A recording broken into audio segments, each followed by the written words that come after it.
আসসালামু আলাইকুম প্রিয় দর্শক, ঢাকা থেকে ছেড়ে আসা আন্তনগর কুড়িগ্রাম এক্সপ্রেস ট্রেন রংপুর স্টেশনে প্রবেশ করছে। এই যে ট্রেনটি দেখতে পাচ্ছেন, এটি রাত্রি 12টা 25 মিনিটে ঢাকা থেকে ছেড়ে এসেছিল। এই ট্রেনটি রাত্রি 12টা 25 মিনিটে ঢাকা থেকে ছেড়ে এসে রংপুর রেলওয়ে স্টেশনে ট্রেনটি প্রবেশ করছে।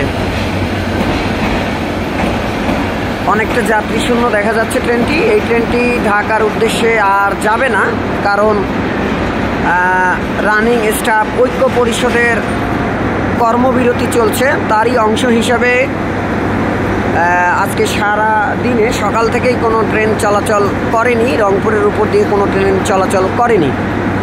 আমরা দেখতে পাচ্ছি যে বেশ যাত্রী নামছেন ট্রেন থেকে।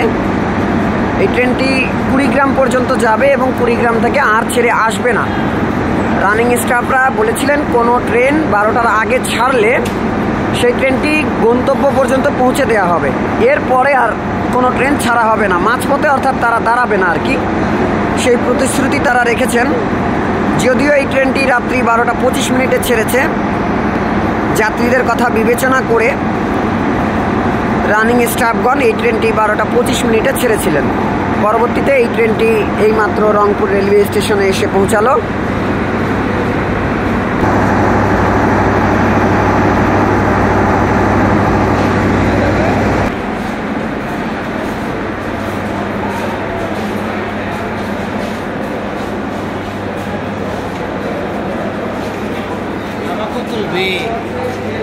অপেক্ষায় ছিল